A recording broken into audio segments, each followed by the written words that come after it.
ada pertemuan, akan ada rindu yang terbalaskan. Selamat datang di Ripka Channel.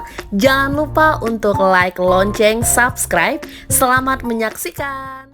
Hai, hari ini kamu bertemu Miss Ripka lagi.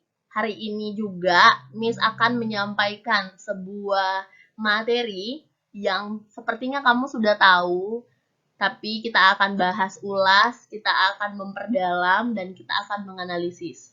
Kira-kira kenapa ya Miss Ripka berikan kamu gambar ada aplikasi TikTok, Instagram, Facebook, WhatsApp, Telegram, dan Google. Hello, bukan Miss Ripka promosi ya. Oke, nah kompetensi dasar yang akan kamu dapatkan, yang pertama, kamu harus mampu menentukan unsur-unsur berita, meringkas dan menyimpulkan, dan kita akan menganalisis struktur dan kaidah kebahasaan.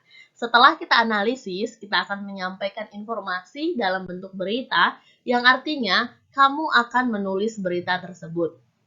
Oke, Miss akan bantu kamu untuk menjelaskan teks ini. Berita. Kita bisa mengakses berita dimanapun. Bahkan sekarang di teknologi yang sangat canggih ini, berita itu mudah kita dapatkan.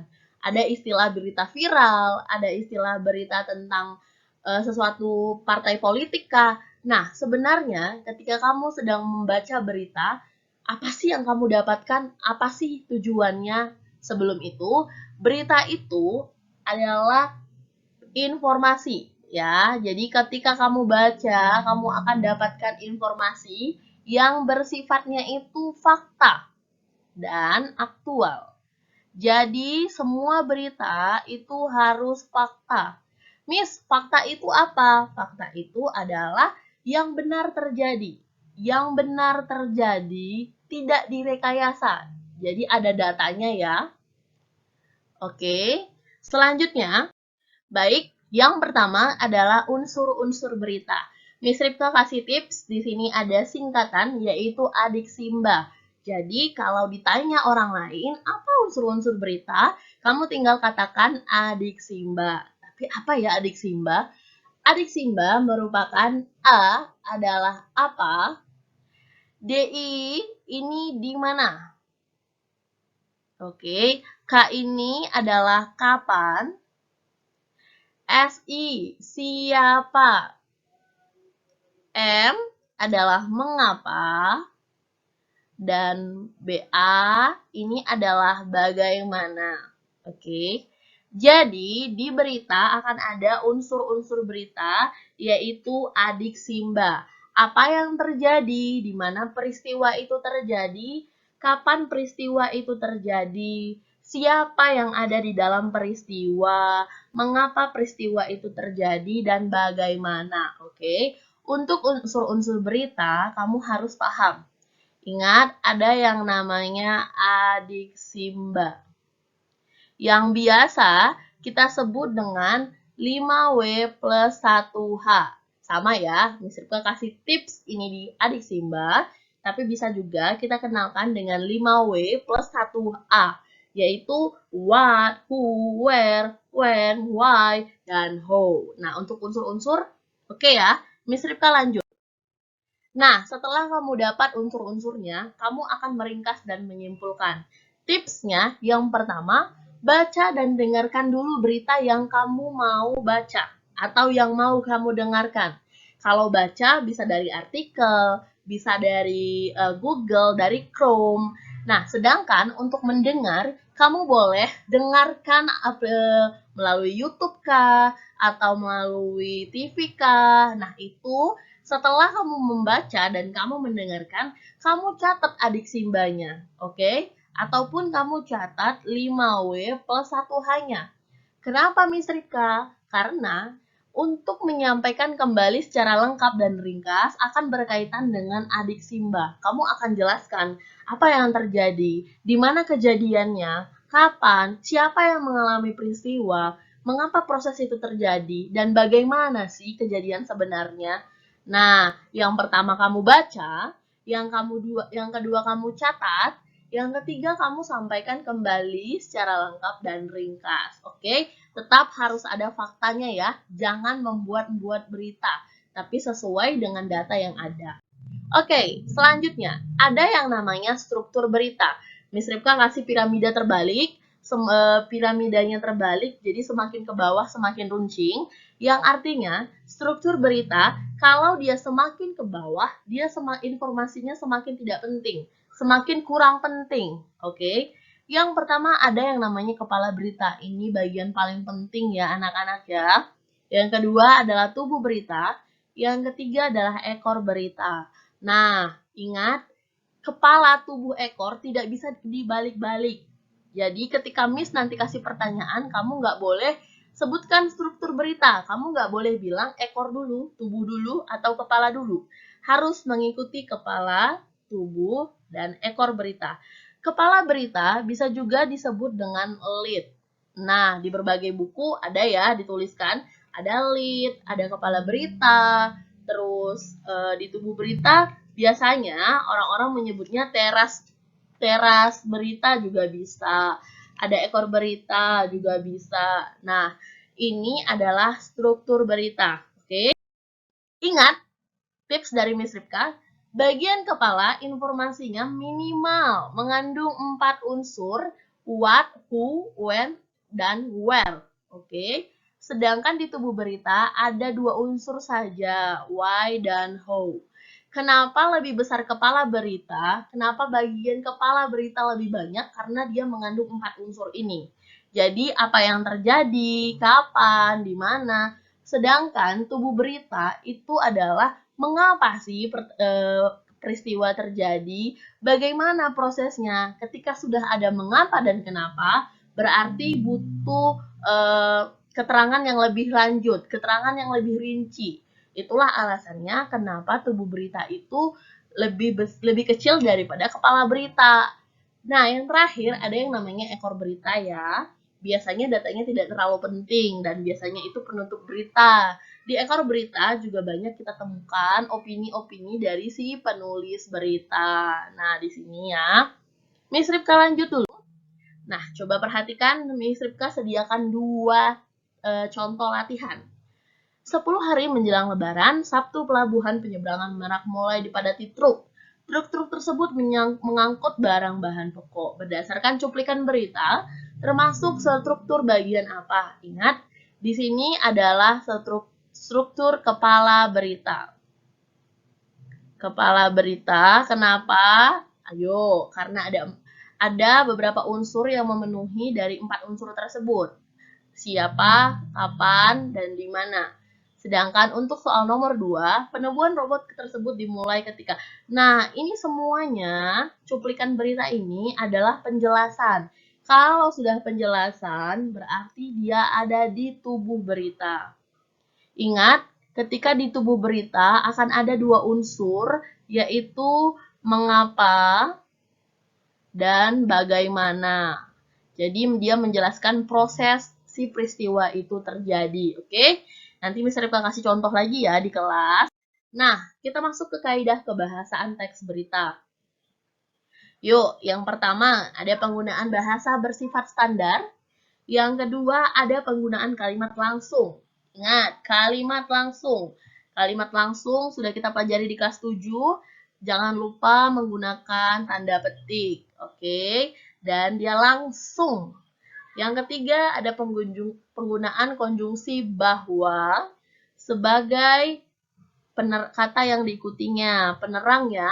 Data di BPN menyebutkan bahwa, nah ini adalah penerangnya. Lebih dari 10.000 hektar hutan dan lahan di Riau.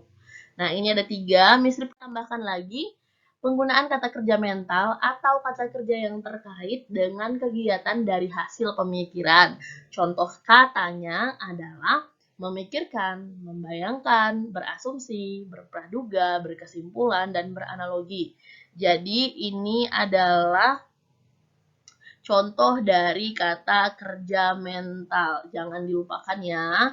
Silahkan dicatat bagi yang penting. Ada sesuatu yang penting. Penggunaan fungsi keterangan waktu dan tempat, kita sudah sama tahu kalau ada waktu, ada tempatnya di mana. Dan selanjutnya ada penggunaan konjungsi temporal atau penjumlahan urutan waktu. Nih contohnya ya katanya, Kemudian, sejak setelah awal akhirnya, sekitar pukul 12.45 WIB, Sabtu, langit Riau tampak mendung. Tidak lama kemudian, perhatikan tidak lama kemudiannya. Tidak lama kemudian ada di sini, hujan yang diharapkan semua masyarakat akhirnya turun. Nah, lihat, penggunaan fungsi keterangan waktu dan tempat, ini bisa kita ambil di sini. Sabtu, waktunya, tempatnya di mana? Di Riau, gitu ya. Oke, Miss Ripka kasih contoh lain lagi nanti kita di kelas. Oke, selanjutnya Miss kasih satu contoh dulu lah sebelum ke kelas ya. Kamu boleh baca kasus harian COVID-nya di Kota Bandung pada Senin 2021 mengalami penambahan sebanyak 228 kasus. Pantauan Tribun di situs Pusiko Kota Bandung dan sampai di bawah sampai kata ujarnya. Di sini kita disuruh analisis kaidah kebahasaannya, oke? Miss Ripka bantu. Miss Ripka akan jelaskan dulu.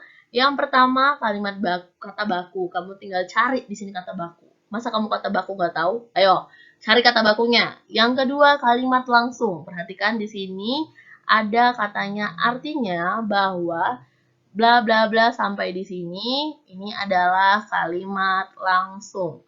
Kalimat langsung. Yang ketiga tadi ada penggunaan konjungsi bahwa.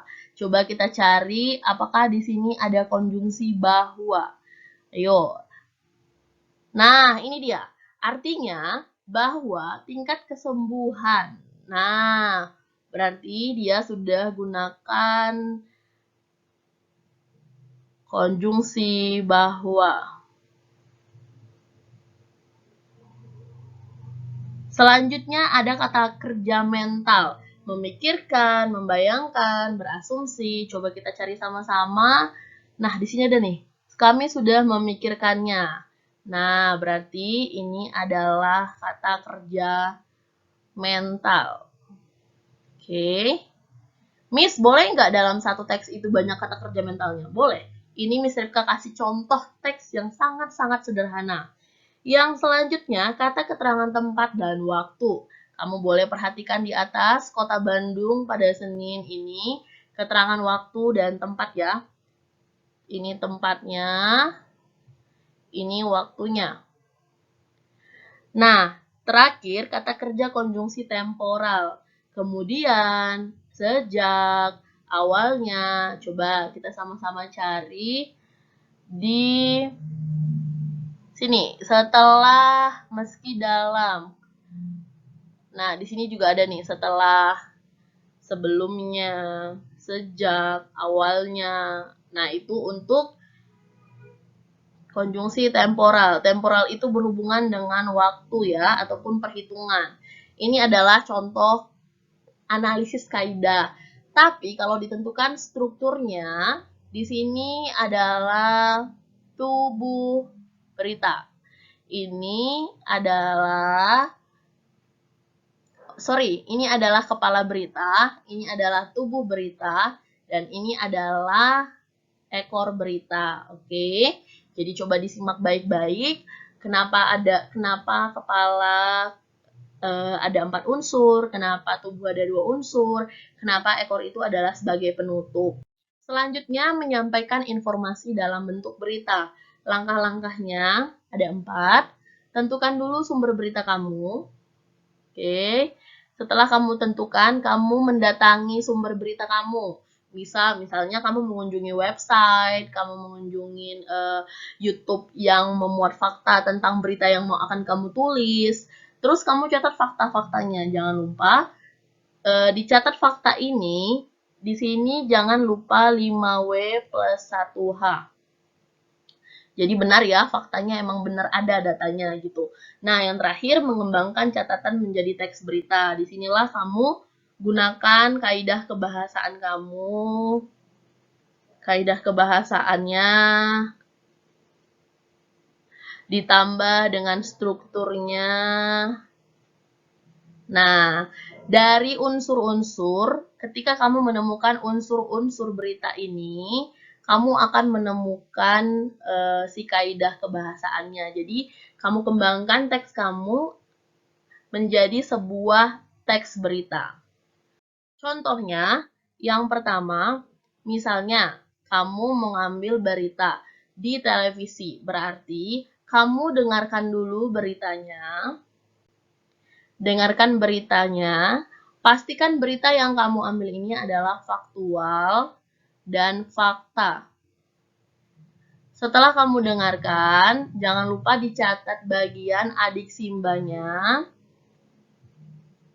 atau 5W plus 1H. Setelah dikembangkan, kamu temukan ini, kembangkan menggunakan kaidah kebahasaannya. Jangan lupa tentukan juga struktur teks kamu. Setelah 4-nya ini selesai, kamu boleh cek kembali ya, Miss Ripka tuliskan, cek kembali hasil karyamu, hasil karya kamu, apakah sudah memuat unsur, sudah memuat kaidah, sudah memuat struktur. Oke. Nah, Miss Ripka ingatkan kembali, struktur itu ada 3, kaidah itu ada 6, dan unsur itu ada 6. Oke, jadi ingat bahwa unsur adik simba, kaidah itu adalah temporal, ada kata mental, sedangkan struktur ada kepala, tubuh, ekor. Oke, nah inilah materi yang bisa Miss Ripka sampaikan kepada kamu. Miss berharap kamu memahami materi dengan baik. Semoga kamu paham, boleh kamu catat, dan kunjungi latihan-latihan yang Miss Ripka sediakan. Salam hangat dari Miss Ripka, sampai jumpa kembali di pelajaran selanjutnya. God bless you.